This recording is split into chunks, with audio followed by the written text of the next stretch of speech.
This is Common Knowledge, a Magic the Gathering podcast about improving at the game with a focus on Pauper play. It's not about the cost, it's about the knowledge. Welcome to Common Knowledge. Here are your hosts, Brandon Clark and Lobbert. Enjoy this week's episode of Common Knowledge. What up, everybody? It is episode 22 of the Common Knowledge Podcast. I'm your host, Brandon Clark, and joined with me is the torpid Sean the Lobbert. How you doing? I'd never know what the words you use to describe me are, but I'm great. How are you? Good. Very good. I'm just chilling. I just filled my belly full of disgusting Little Caesars pizza. Oh, that sounds so good. I'm raring to go. Yeah, I haven't eaten since like 11 this morning. So if I slowly get dumber as the podcast goes on, well, that's just normal. Well, yeah, it's because you're torpid today. Okay. Cool. So we've got a sweet show lined up.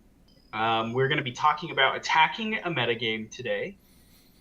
And all the great things you can do to try to next level your opponents, I guess. I don't know. Yeah, and you were saying when you went to research this, there's not a lot of great data, or not a lot of great articles on how to attack a metagame.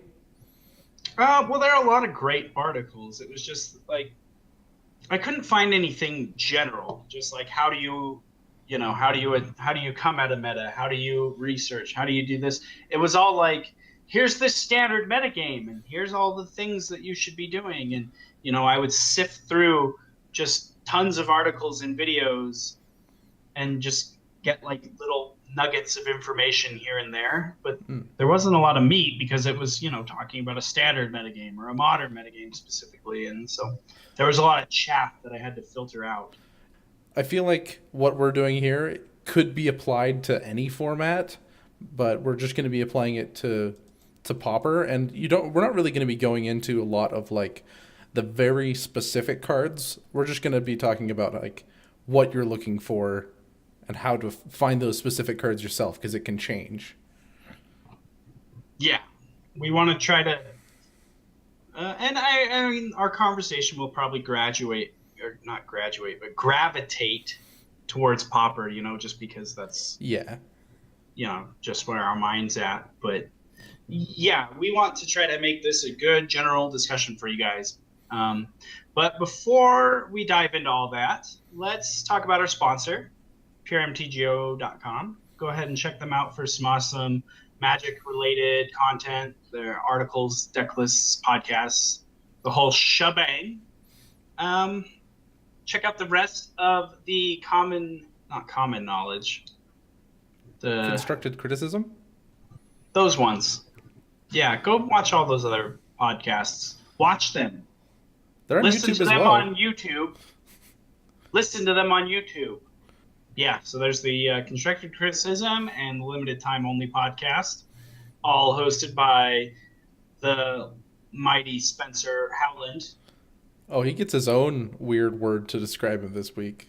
Yeah, he did. I gave him a good one though. He's the mighty Spencer the Mighty. I'm just torpid. Yeah. Well, you said that you were feeling sluggish and tired today, so That's true. In case you haven't figured it out yet, torpid basically is a synonym of sluggish, tired. I was getting hung up on the fact that it sounds like torpor. I was thinking about torpor orb, and my brain stopped there. It's also often used to describe an animal in hibernation, so... That was the word of the week. So anyway, then we also have our Patreon. So feel free to support us on Patreon. Even $1 a month. We really appreciate that. So check it out. We're going to be uploading this week our first Patreon-only video. Yeah. So that's excitable. Did we finally figure out how to do it? I did. Yay for Sean! For those of you who don't know, this podcast would crumble to pieces without Sean. because he actually does do like twice as much work as me for this show.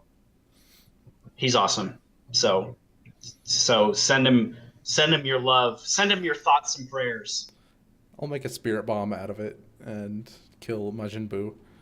Oh, share your energy with me. Well, segue time. Time to segue. Segue it up into our next thing, our next segment. The What Are We Playing segment, where we talk about what we played this week. It's a very intuitively named segment, actually. Uh-huh. What are you playing this week? I played Scred Delver. Whoa. I just played one league. That's all I had time for, really. I guess I also went and drafted at a store, and that was fun. You play anything against anything spicy online, or was it just really just... I played against green-white Yavimaya Enchantress. That's interesting. Yeah. It smushed me, and I feel like it shouldn't smush me, but it did. Huh. But yeah, he just like played a Utopia Sprawl and named white, and then played another Utopia Sprawl and named white, and then played a Yavimaya Enchantress and put an Armadillo Cloak on it, and I was just like, well, I drew 2 islands this game and nothing else, so... Yeah, that's what happens to me every time I play Scred Delver. It doesn't happen that often, but in the league, this last league, I went 1-4. Ouch, that happens. Yeah, and I just like mulliganed a bunch and could never ever draw red mana when I needed it, or it was like I'd have to jump through weird hoops to get it. Like, okay, I guess I can't do anything this turn because I need to cycle my Ash Barrens so that I can get my red mana so I can scred this elvish guy. The what? +1/+1 whenever you cast an elf comes into play. Vanguard? Vanguard, yeah. So I can kill his elvish Vanguard, and then it's just like he'll untap and just be like, elf, tap my 2 elves, make a mana, elf. He's a 4/4. You can't bolt it anymore. And I'm like, okay. I died. Yeah, if you don't mind, I'm going to segue into what I was playing this week. So I was playing that lands deck, and I'm just playing in tournament practice to get some games in, and I played against elves like constantly, and I'm like, I already know I scoop against this matchup. I feel like it's bad manners to just like scoop as soon as I see what I'm playing against in tournament practice because they want to play some games. But then again, you know, they're not getting any good data against this terrible lands deck I'm playing. So I've had it up to here with elves. That's all I want to say. Yeah. The only deck that I beat was blue-black. I don't know. It wasn't like... I didn't see any alchemies or teachings, but I think it was the Brazil deck that we covered. Like, I think that's what it was. Huh. But yeah, you could probably beat that. Well, I won game 1, and then we started game 2. I kept my opening hand, or he kept his opening hand. I kept my opening hand, and then he conceded. Nice. So I don't know. It was not a good week for Magic. By the way, I was gonna look into that a little bit more, and I think I found the YouTube channel that the deck was like played on, and they actually speak Portuguese instead of Spanish. And then I looked up what the actual spoken language of Brazil is, and Google says it's Portuguese, so the theory still stands that it's blue-black Brazil. Brazil! Someone tell us what the actual name of this deck is so we don't keep sounding like idiots. But also I like calling it Brazil! Yeah, I'm fine with sounding like an idiot. The deck is Ponytail. Equally as idiotic.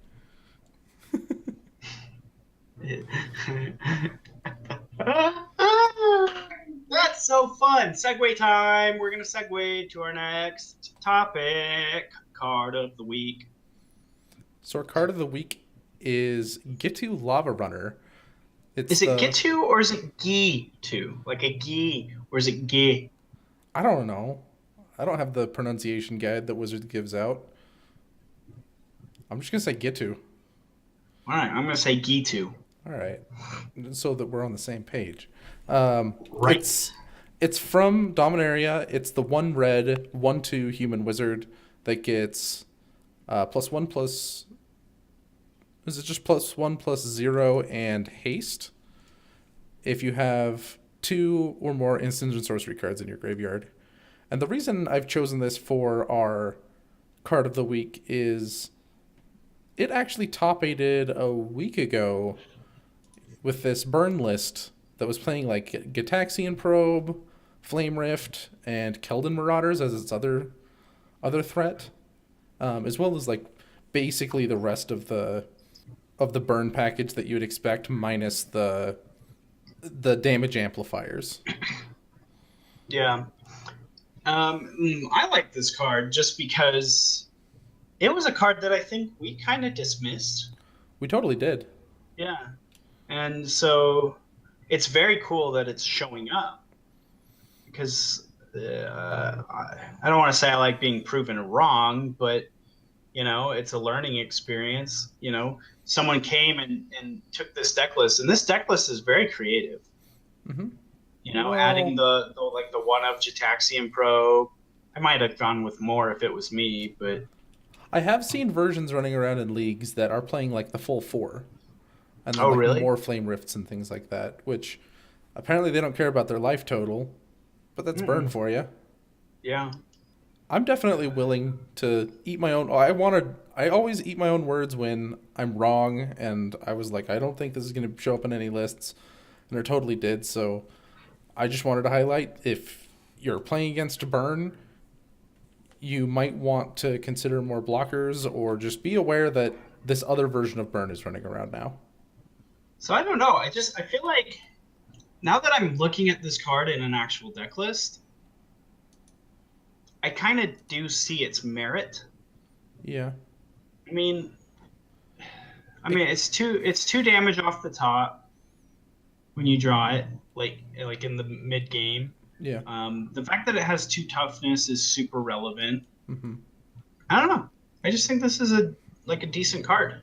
I agree. It's just that I'm still hung up on the fact that we have a lot of Augur of Bolas, and this can get blocked really easily. It kind of it incentivizes you to use your like lightning bolts to clear a path for this, and then it's a repeatable damage source. But you might remove their creature and then not get in for 2 because they have like a removal spell or something, and it's really validating all of the removal they have in their deck. Right. I think that's why the Flame Rift is an important inclusion, though.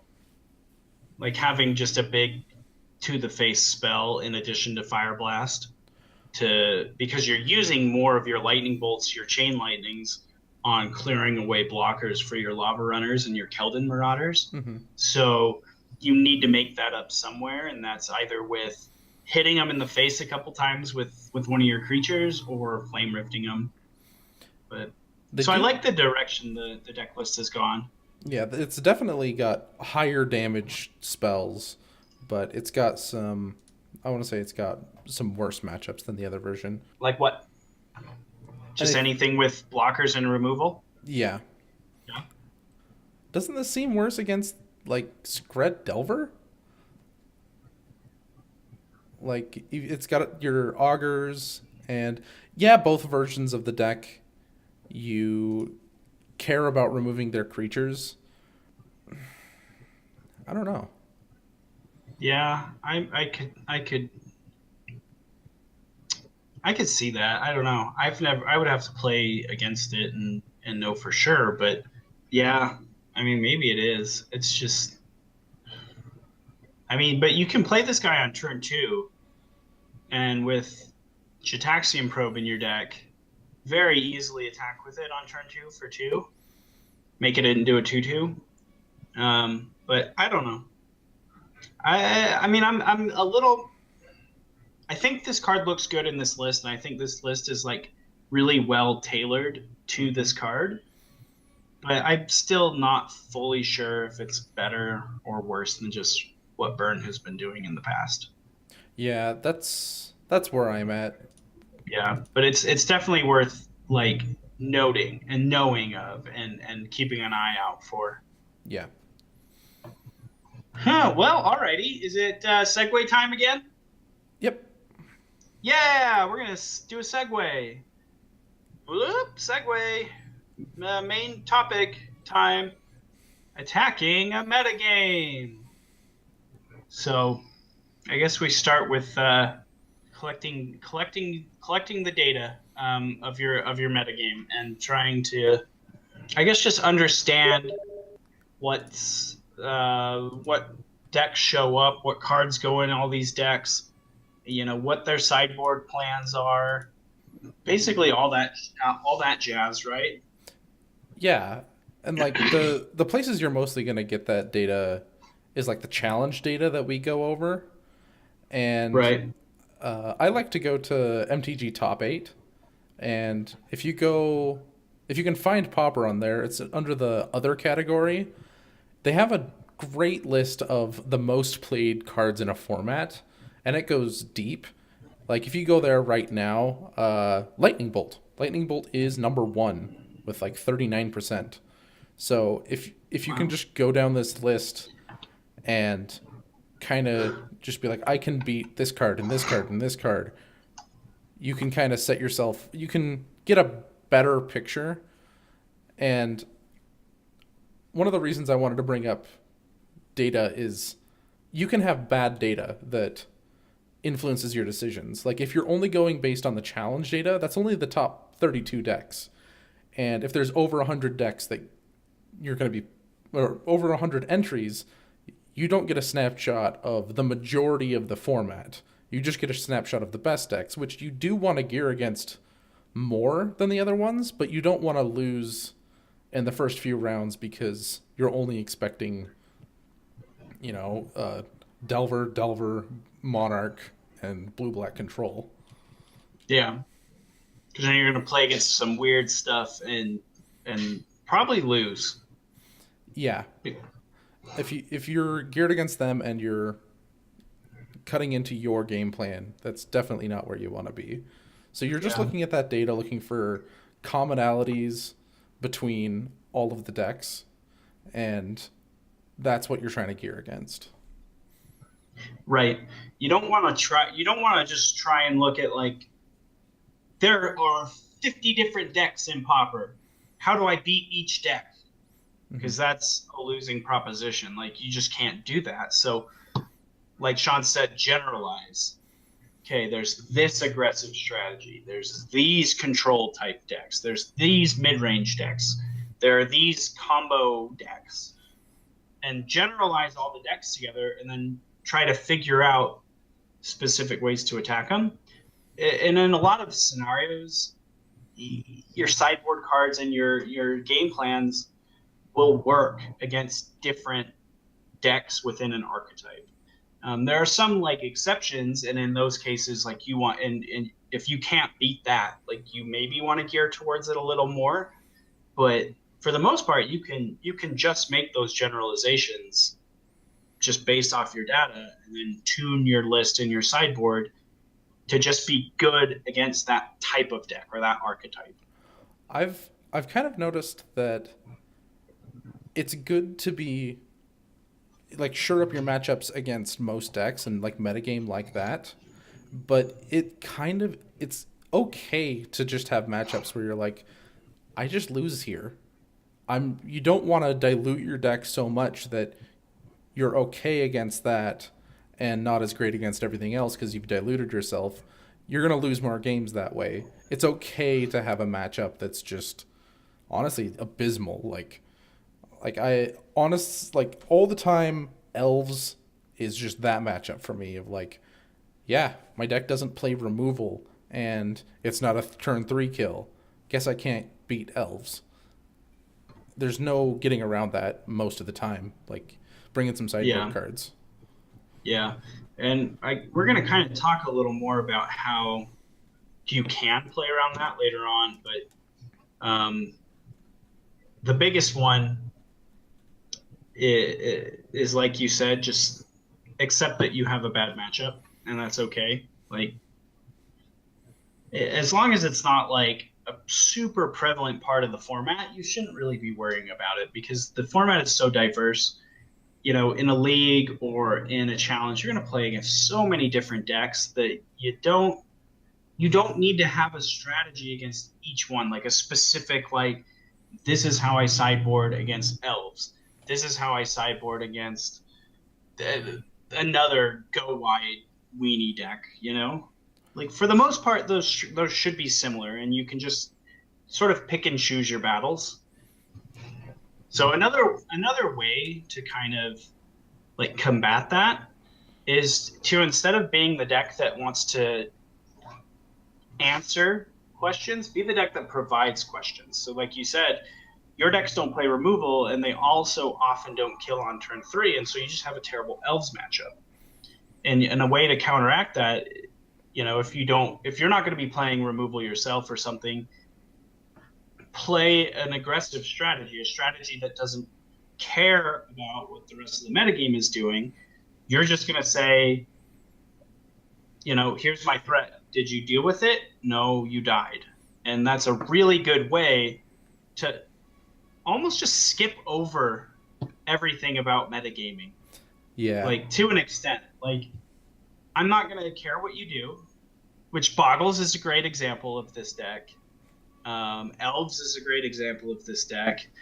Tribe Combo is a great example of this deck. Just heroic. Yeah, just anything that can do something so powerful that, your opponents struggle to interact with, or in the case of some decks, they have no interaction and you just kill them before they enact their game plan. Yeah, and like you can still metagame even though you're trying to do like that broken thing.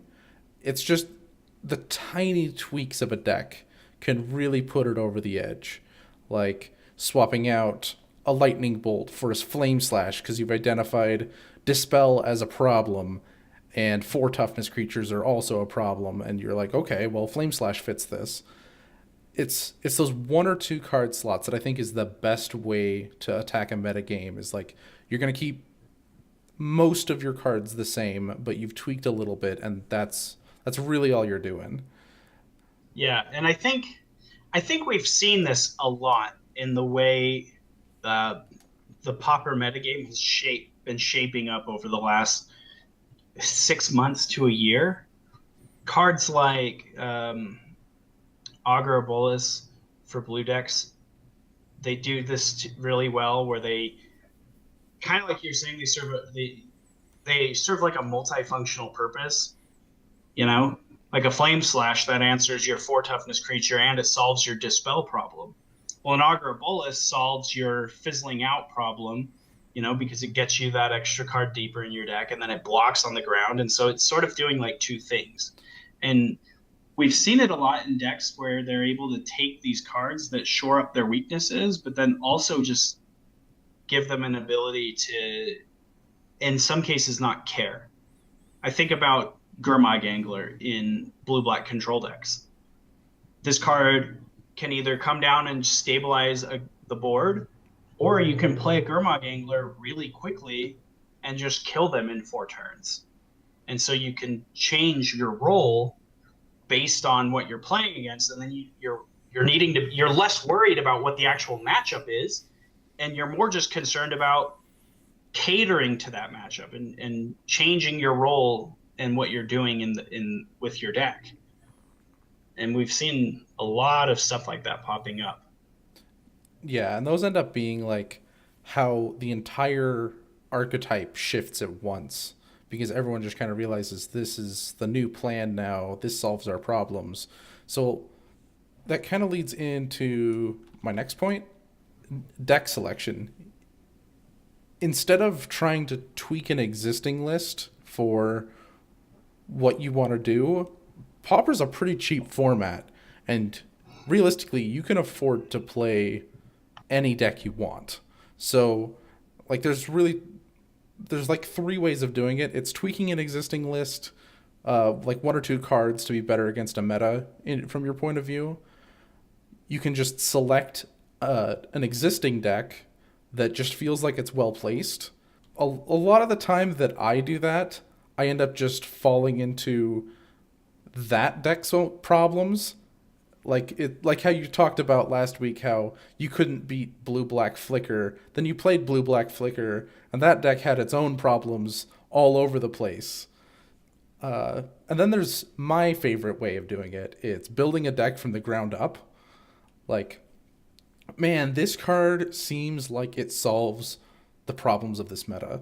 Like, Stormbound Geist, I just want to put that in my main deck because it beats the top 6 decks. You find a card like that, and you just be like, what kind of shell could support playing this in the main deck?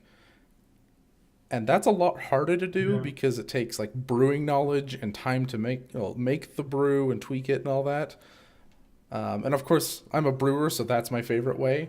I think most of the time just selecting a deck out of existing decks is the way to go. And most of the time it's just not even beat the top few decks. Like, don't pick a deck that's going to beat the top few decks. I would just pick one of the top few decks because they just have the best matchups and the data supports that. Yeah, and I think that if you look at those top decks and what they do, they'll do a lot of the stuff that we've talked about. They have cross-functional cards. They can adapt to the situation and change their role in a matchup, dependent on what they need to be doing. I think that probably Boros Monarch is very good at that, in my opinion, and Scred Delver is obviously the best at it. Yeah. But that also comes from the cards that are in that deck, So Lightning Bolt, it's a removal spell. It kills your opponent. It, serves a bunch of roles. Counterspell is the same thing,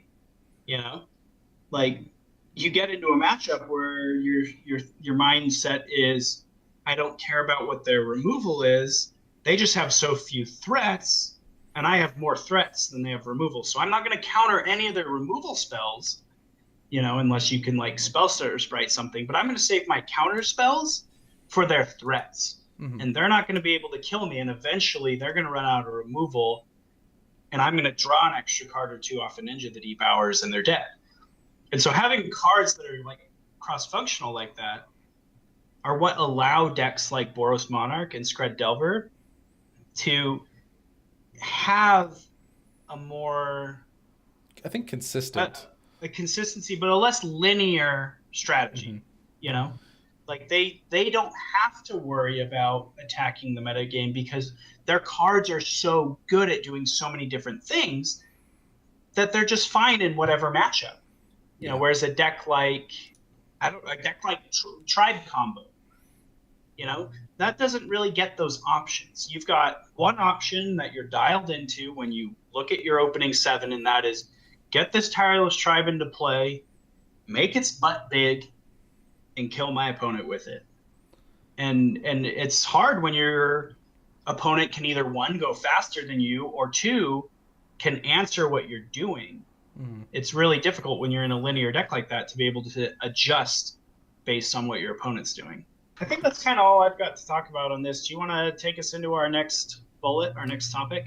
Yeah, it's sideboarding. So sideboarding is basically built to attack a metagame. And so use it for that. There's your main points of graveyard hate, enchantment hate, life gain, but you can tweak those numbers and you can figure out which card is better. And if you're trying to attack the metagame, there's another way you can look at the sideboards is you can look for gaps in okay, right now Affinity's been on the downtick and people have taken the Gorilla Shamans out of their boards. I don't think that's necessarily true right now because Boros Monarch also loses to a resolved Gorilla Shaman. So you can look for these gaps. I've noticed sometimes that there's no substantial graveyard hate, and I've almost just put together that exhume list, that blue-black exhume, because I just thought nobody seems prepared for this. When I first read this in the show notes after you wrote it in there, I disagreed with this whole segment. Really? And then I thought about it more, and I realized that my line of thinking was actually the same as your line of thinking. They just are two different starting points that converge at the end. Does that make sense? So I was right for the wrong reasons. Yes, and I was right for the wrong reasons. We were both right. They're two halves of the same coin. But when I always think of a sideboard, I think of a sideboard as a tool to shore up your deck weaknesses, not like you said to specifically attack a metagame. But shoring up your deck weaknesses is contingent on what your metagame is. Like, if I'm weak to aggro, and there's no aggro prevalent in a format, why am I going to put it in my sideboard, right? Mm-hmm. And so there's two sides of the same coin. So you're gathering all your information on your metagame. You're figuring out what decks in the metagame you're weak to, what archetypes, what strategies your deck, has holes against. And then you're using your sideboard to fill those holes. And oftentimes that means, if I'm weak to aggro decks, I'm going to fill my sideboard with Electricities and Swirling Sandstorms, or Nauseas or whatever. In the inverse, if you're weak to big creature decks or blue decks, put some Pyroblast in your sideboard, put a Dispel in your sideboard. Like, if you find that you need to make sure you win Counter Wars, put a Dispel in your sideboard, And so it was sort of like when I first read it, I was like, I don't know if I agree with that. I think sideboards are this, but then I thought about it, and they're the same. They're one and the same. And when you're sideboarding to shore up your deck's weaknesses, that is all dependent on what your metagame looks like. Yeah, and we had a discussion years ago about an article named Board the Bolt, and I think that plays into this. Oh, I remember that. Yeah, I think that plays into this. It really stuck with me. Yeah, I kind of remember. Basically, when you're metagaming, you don't want those cards in your main board unless they're those multifunctional cards like Augur of Bolas. Do you remember who did this article? No, I never read it. You just explained it to me. I vaguely remember this. I think it was Sam Black. I want to go back and try to find it, but sorry. Keep going. Yeah, I think the point I wanted to make was keep your I would say for the most part keep your metagame decisions in the sideboard unless you're confident and it plays into your main strategy. Okay. Well, should we kind of maybe talk about what sort of cards we're looking for when we talk about these tweaks, these decisions, these meta-based decisions that we're making in our main decks, our sideboards? Sure. Do you want to take the first one or me? Sure. Yeah, I'll take the first. So the first one, and I think this is probably, I don't want to say the most important, because I was going to say it's the most important. I think the second bullet is the most important, but I think that this one, I don't know. Maybe this is the most important one. I don't know. It's removal. So the removal suite that you carry in your deck, are you going to have removal spells or not? And then you get into what kind of removal spells am I going to have? And it's incredibly difficult in a lot of formats. Are you going to have, burn-based removal, edict effects, bounce removal? There's just so many different types of removal spells that are all good based on really what type of threats are in the format. If Gurmag Angler is the most prevalent creature in the format, I don't want to play Lightning Bolt. Yeah. But if Delver of Secrets is the most prevalent creature in the format, I 100% want Lightning Bolt in all my decks. And I've kind of organized this into organizing it into the relevant and the non-relevant, removal heavy formats and removal light formats. the reason I say removal light is irrelevant is because our formats never removal light. Almost every Pauper deck is creature based. It's hard to combo. It's hard to do anything in a common only format without using creatures. So almost always just realize that Pauper specifically is just a removal heavy format. And so just looking at what kind of removal is the most prevalent is more the way to go than seeing the number of removal. I do have a couple of points on each of the like kind of removal you're looking for and like what you want to do. Like Edicts, you want small, resilient creatures, like resilient as in like undying creatures, or really undying. Or just like, undying or swarmy type creatures. Basically, anytime you can double spell in a turn, it makes Edicts really bad. And if that's what people are doing, Edicts are probably not where you want to be. Especially just because you almost never get what they want.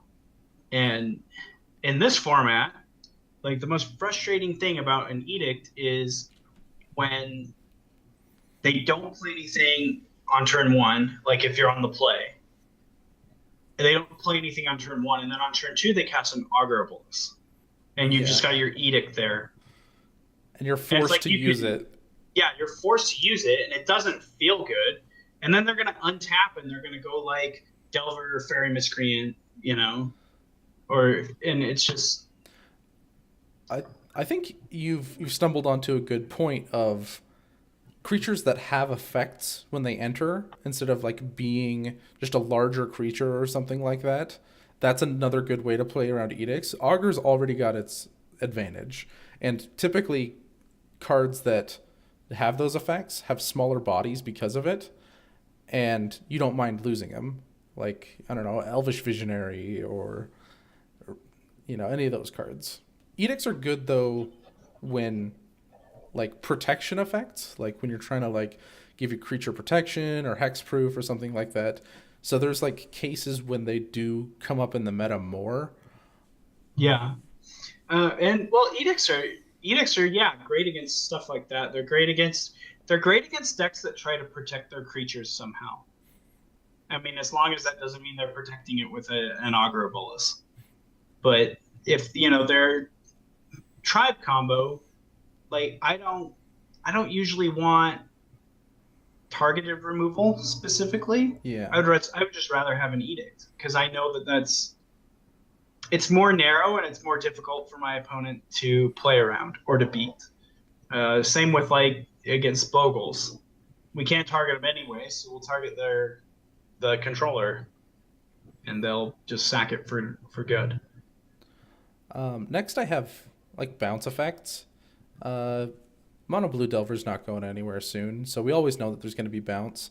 The relevance of a deck like that can kind of help influence what you play. I know Enter the Battlefield effects and cheaper guys are really, really good against them.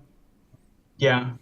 And bounce effects, I think, suffer from similar drawbacks that Edicts do. If your opponent's creatures are also efficient, that bouncing them doesn't really set them back too much in anything other than a little bit of tempo, they're just not great. But, if your opponent's casting a Gurmag Angler, their bounce effects are amazing. So really, not even necessarily the bigger, but the more difficult a creature is to cast, the better a bounce effect can be. If you can really capitalize, I guess, on the tempo of it. Like, it's like, okay, you bounce my creature that costs, generic and then XX of a color. Like, that's going to take up my whole turn casting that again. So far we're seeing that if you're seeing more removal than usual, then make your guys cost less. That's just a very intuitive way and a good way to like make your deck faster and better against these things. Next we have... and I think that's actually evident in the meta right now. Yeah. Look at all the creatures that get played.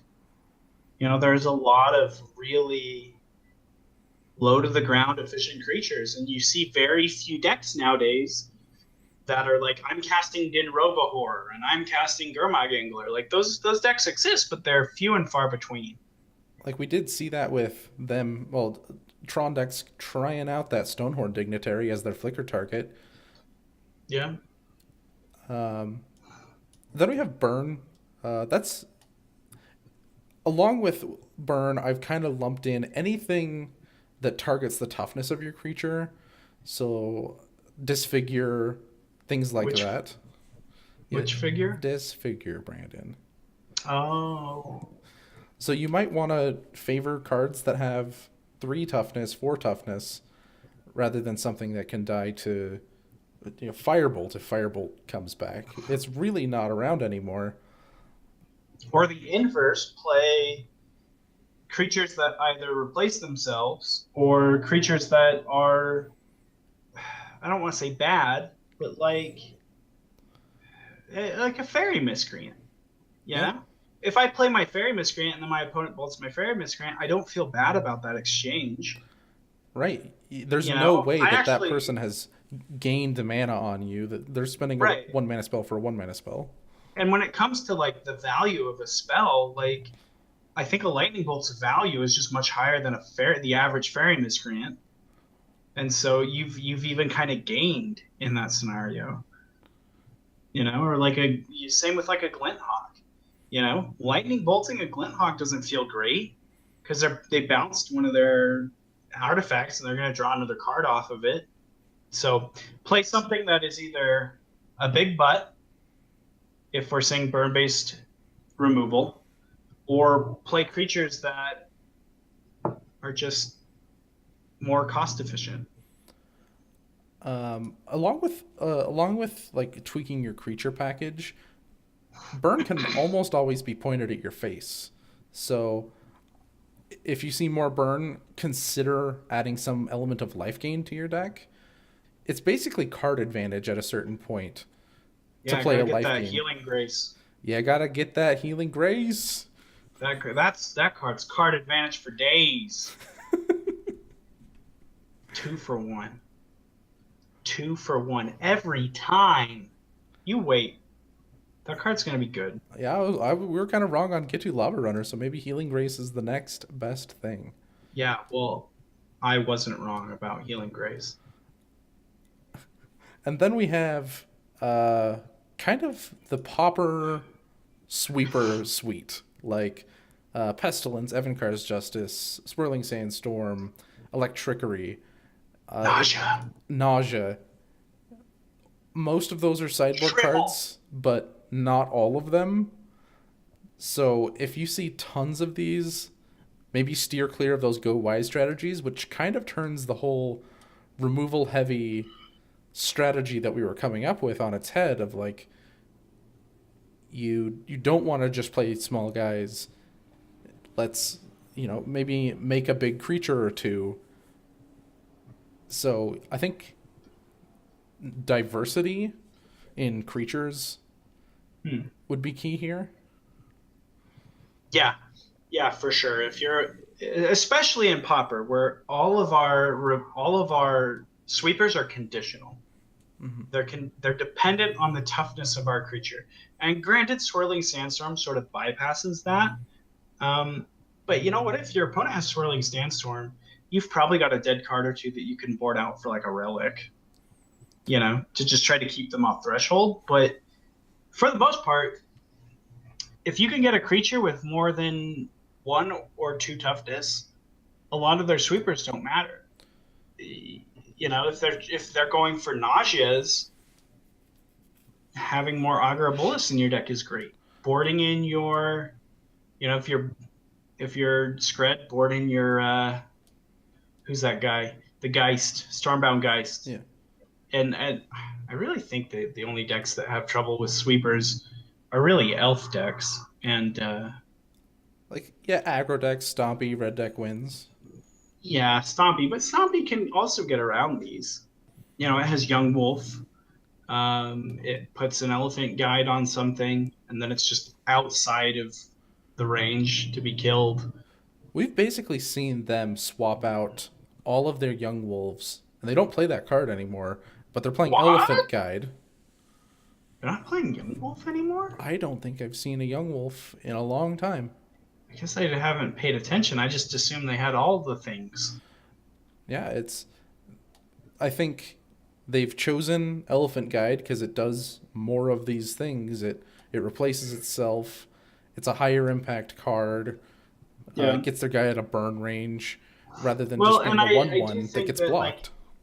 Edict effects are at like an all-time low in the format, and so that means that they can take that card out relatively safely and be more concerned about the all-in, plan of Elephant Guide. Yeah. And then once you get Elephant Guide on basically any of your creatures, there's almost nothing removal based in the format that can deal with it. Yeah, you have to like kill the enchantment off of that. Does Elephant Guide say when the creature leaves play or when the creature dies? Dies. So you can like journey it away. Yeah. And not have to deal with the elephant. Like bounce effects are good, but yeah, a bounce effect. But for the most part, there's not a lot of bounce. The edicts are at an all-time bad, and there's really only one or two decks that play Journey into Nowhere. So for the most part, you're looking at lightning bolts, and screds and disfigures and the like as the removal spells of choice. Because I don't know, even the blue-black decks, they're not playing Doomblades, are they, that often anymore? Or are they? Am I just wrong? Maybe it's like a one-of. I just feel like I haven't been Doombladed in a really long time. I feel like I have. It seems wrong to not play Doomblade in this format. Kind of, yeah. But I don't know. Again, that might just be on the same vein of, look at the threats. Do I want to Doomblade most of these threats? Like, how do I want to Doomblade someone's Spellstutter sprite? No, I'd rather disfigure it, and so I'm gonna max out on disfigures, and so maybe we are, but I don't know. Yeah, I think most of the time that I see Doomblade, it's disfigure number 5. Like which figure? Seriously though, which figure are we talking about? Dismember. Which member? Disfigure. Which figure? You remind me of the babe. What babe? The babe with the power. What power? The power of voodoo. Disfigure? Hoodoo. You do.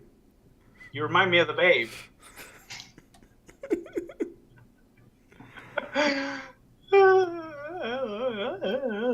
What? All right, where are we?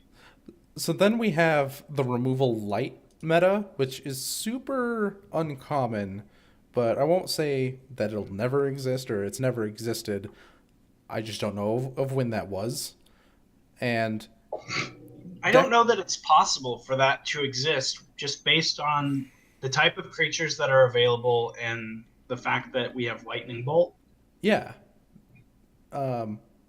That's why decks that flourish on removal light metas have really faded into obscurity. The biggest one I'm thinking of is Slivers.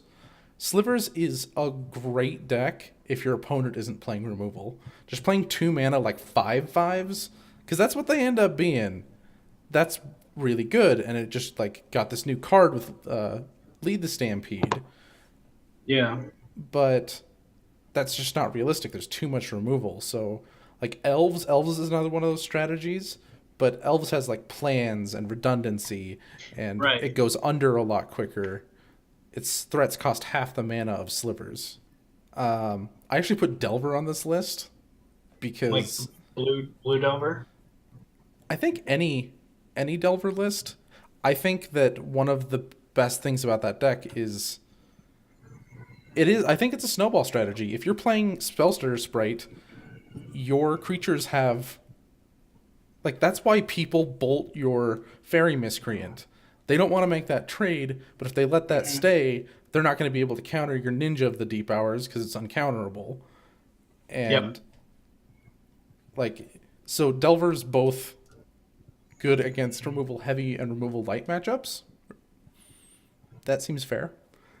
Yeah. And then, like, is it Blitz, where they have to have, like, that protection spell that turn to protect their creature. Their creatures don't do a job of protecting themselves. And Is it? It is. It is. Moving on. So let's talk for a minute about picking removal for our decks. What we want to what thoughts process goes behind that. It's basically the inverse of what we were talking about with that removal heavy removal heavy meta, where you're just looking at like the toughness of the creatures, and you're kind of looking for creatures that you don't care about removing and deciding, like, is an edict good here? Everything happens to be 2 toughness that I care about removing, and I don't care about that 3 toughness creature over there, so I'm going to just put Disfigures in my deck and Firebolts, and that's a good way to... Oh, don't say it, Brandon.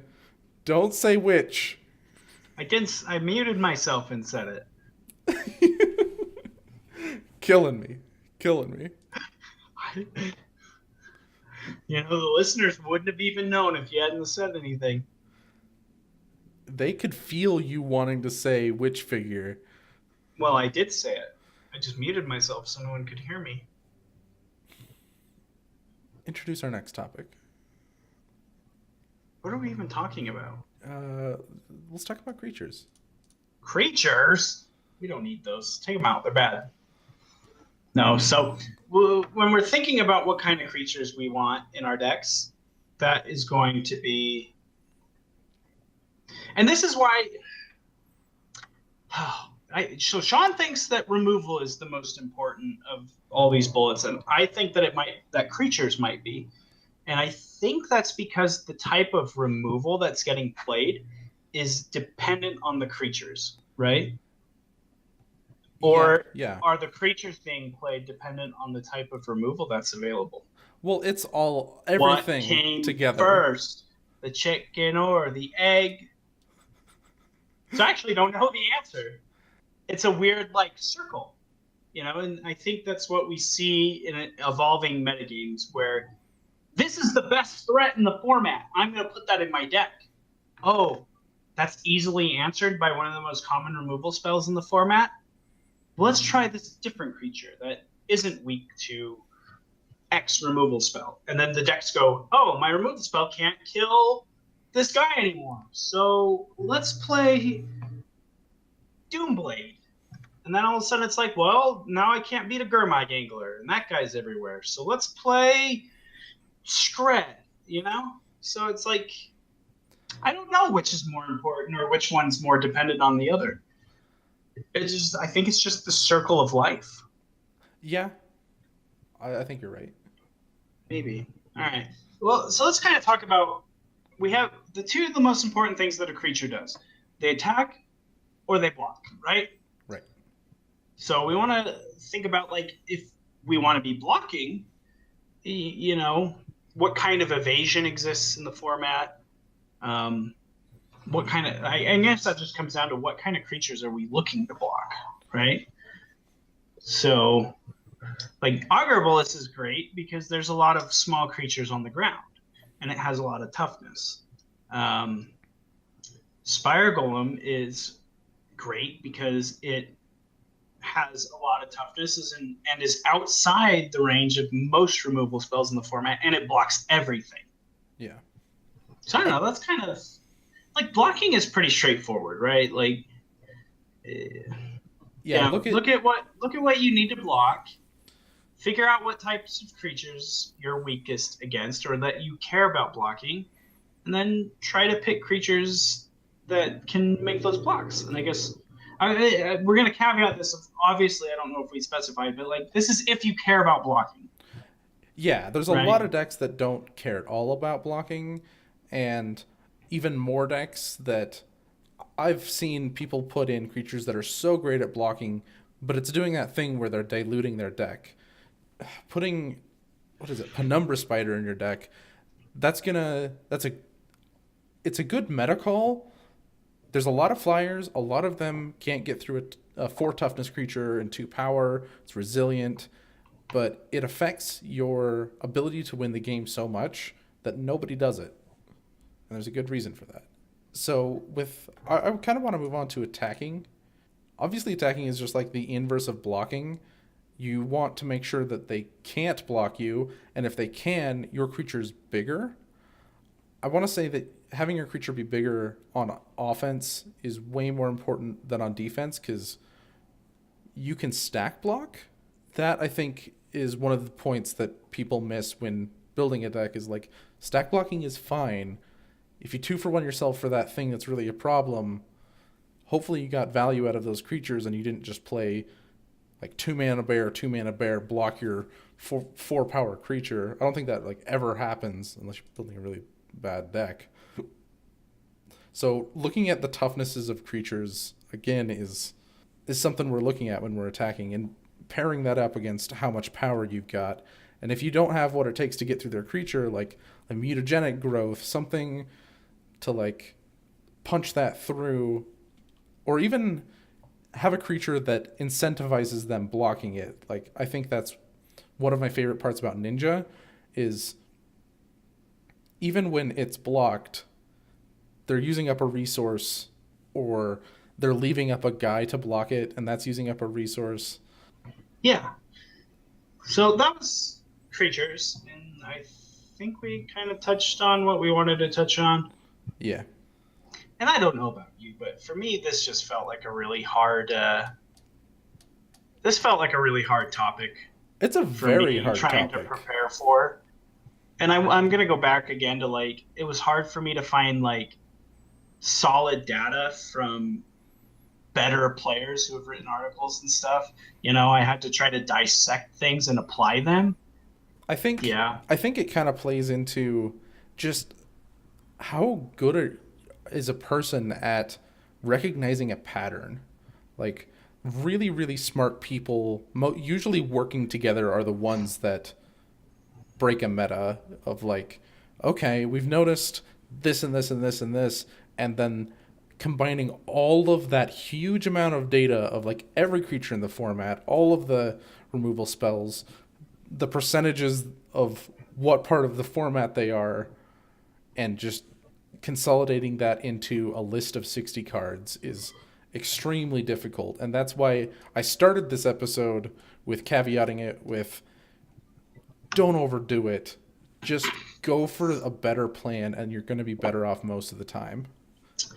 Yeah, that's sort of my problem too, is I'm trying to figure out how to, you know, I try to say something that's going to be useful to the listener. But honestly, when I try to attack a metagame, I either just play the best established deck that, like you said, the hive mind of Magic players have already done all that work and they've already got the tuned list. Or in a lot of cases, I'll just take the most aggressive linear deck I can and play that, and just rely on my opponents not being able to interact with me properly. Yeah, and a lot of this comes from just testing and testing and testing, and just like record your own data on what your wins are, what your losses are, and if you can find a bad matchup, sure that up. Yeah, a lot of it's, you're right, a lot of it is just going to come down to your own hard work. One thing I used to do when I played a lot more Modern, I did this for a little while. I still play a lot of Modern, but I don't do this anymore because I don't take Modern as seriously as I used to. But I used to have a spreadsheet where I had decks and my win-loss draw against them, and I just gathered all the data on that all the time. Like every time I played a match, you know, I'd make a tally of it, and then I'd come back to my spreadsheet and I'd do that, and then I could, you know, see what my win percentages were and such. So you had really good data on Affinity. Because that's what I played. Yeah, we played it. I used to play against Sean a lot. But no, I usually only counted oh yeah, like tournament like matches. tournament matches. Like it gets to the point with you that playtesting, I just know it's redundant. Like Yeah, it's just for fun. yeah, like I played this matchup against Sean a million times, and recording it here isn't gonna change what my opinion of the matchup is. It's usually BS. Whatever the matchup is, it's always BS because I could never beat Sean. Yeah, you had awful luck against me when we played a lot. In No, a recording for you're our just good. Patreon, you have some awful luck. That was the funniest game. That's the first one I'm gonna post, by the way. The lands. Yeah, I was playing lands against blue-black control. Was that one of the games that I just like rage quit, closed down all my browser screens? No, we Just played a like- few more matches, and you're like, "Don't play that deck," and then I played the. No, you said play it again, and then you just smushed me. But I got it to work once. You got it to work a couple times. I felt like. I don't think so. It was game one, I did it. Game two, I did it. You rage quit, and then we played again. You smushed me. We played again. You smushed me. I think we're getting All right. off topic. Let's Yeah, cover counterspells. We're super off topic. I don't even know where that tangent started or where it went, but yeah, let's finish up our last talking point here, which is counterspells. What we think about when we talk about a counter-heavy meta, or I guess a meta where like counterspells are good, is I think about a lot of decks that really need certain points of their deck to function, So I think about Boggles was very popular, Tribe was very popular, and all I had to do was counter one crucial spell and invalidate the rest of the cards in their hand. It's effectively you can have a 3-for-1 that doesn't look like a 3-for-1 on the outside because they've never cast those other 3 cards, but you countering their Slippery Boggle means they can't cast all those other things. You casting Tireless Tribe has invalidated their entire deck. They have ways to bar against that in Tireless Tribe, which makes them not completely scoop to it, but that's something that Affinity has run into.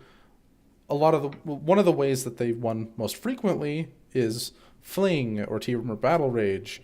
Those spells just kind of turn into a 20-for-1 if you're sacking your entire board and trying to do it, and they've just lost, so that they can just never cast that card. Just having 2 blue mana up means that deck is significantly worse. Yeah, and I think that's a good point, and that's why we're seeing less and less Affinity right now, and more Tribe and more Boggles, because those decks can get under a counterspell. Yeah. And then once, really, they just got to get their Lich piece into play, and once that's in play, it's difficult for you to interact with, and that almost nullifies the counterspell. I mean, the counterspell can still hit the inside out or something, but in that case, or counter a crucial aura in the Boggles matchup, but they still get one of their main strategy pieces underneath your counterspell. Whereas Affinity can't do that. Affinity needs to build up a big board and then have a big turn where they can fling you, Atog fling you, and you'll just wreck them with a counterspell. Yeah, I took all of the data from our meta breakdown episodes and I put them into a spreadsheet to try to graph all of the decks and how well they were doing and not, so that on our weeks where we're doing that breakdown, we can actually see what's not there. And Affinity had 0 last month. Isn't that incredible? Yeah. But yeah, basically, I don't know. Counterspells are really, they're so great because they're this catch-all answer, right? But at the same time, if the meta can go under you, like we're said, they're really bad top decks. Yeah. For the most part, because your opponent's already deployed their threats, and then you draw a counterspell and you can't answer their threats anymore, and you just die. And so, And there's some other things you can do, like decentralize your plan. I think that goes into the decks that combine cards don't work so well, but just like you don't even have to combine cards to have like Just have less of a linear game plan. yeah, just more bears, more guys that are good on their own. You don't need your other creatures for them. And this kind of falls into the fighting against a counterspell heavy meta, not necessarily a when is a counterspell good in a meta. Oh, definitely. Right. Yeah, and we've talked about like low CMC cards and things like that being good. I have card advantage written on here. The most a counterspell is going to be is a 1-for-1, unless you've played such that you really needed like a removal spell to work for your block to make sense or something like that. And then a counterspell blows you out and it's a 2-for-1. So what is Arcane Denial? Is that a 2-for-3? Or is it a 1-for-2? I'm not sure. Do you know what I'm talking about? I do.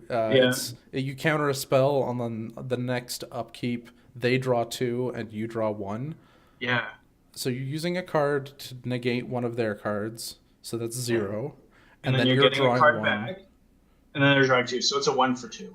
Yeah. That's confusing. Yeah. I wish we just had Remand. Witchmand? Remand would be sweet. Yeah, and after doing a bunch of these shows that are like really like data heavy and like really cerebral, we might end up doing a funner topic one of these weeks. Let's do that like next week.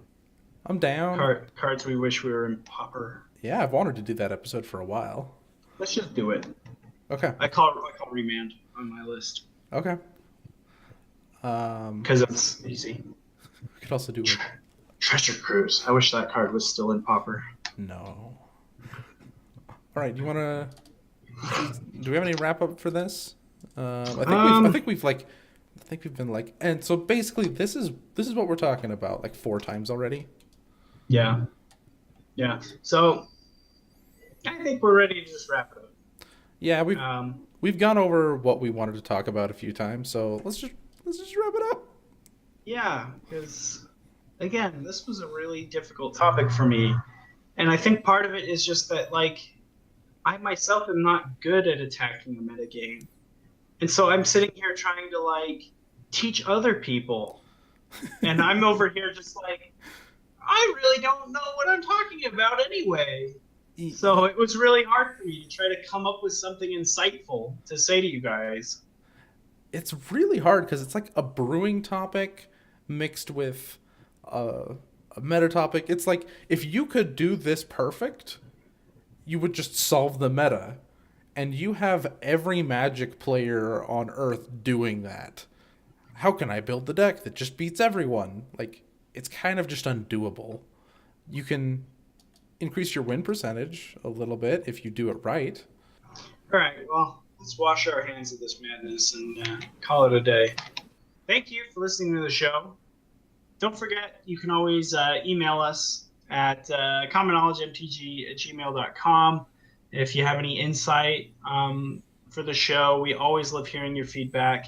Or if you just want to let us know about your awesome Marvel plastic toy factory in Japan, where we can get discounts on awesome Marvel action figures. Hey, it was a cosplay factory, and it's the best spam this show has ever received. It was a cosplay factory. I thought it was like an action figure factory. No, it's basically a costume factory. I don't know. It's highly irrelevant. You don't think that guy listened to the show and felt compelled to send us that email? I'm pretty sure it's just a bot that scraped our email off of our YouTube or something. Probably. Anyway, if you're not a bot, you can send us an email and we'll read it on the show, and we'll appreciate your feedback and the time that you took to send us an email. Even if you are a bot, you can still donate to our Patreon at patreon.com/common knowledge. We'll accept all of your dirty Bitcoin money robots. Yep. We ain't picky. Beggars can't be choosers. So I guess where can they find you, Sean? Where are you at? So I'm at Lobbert8, Lobbert, number 8 on Twitter. And then you can also find me on YouTube.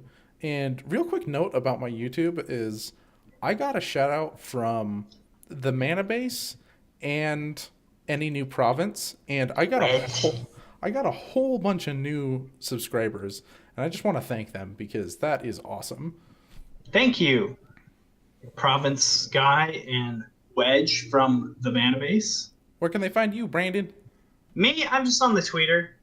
Go into your Twitter app and type in bclark_CK for common knowledge, and you can find me really about as active as, and I'm really about as active in the Twitterverse as I am in real life. If you really want to see cool stuff, you could find me on Instagram, where I post all the pictures of the delicious things that I bake and cook. It has nothing to do with magic cards. Also, I don't know how you could find me on Instagram. Maybe just type in my name? I don't know. I'm not going to go look. So, Go find me here. bye. I don't know where that is. Bye! Bye!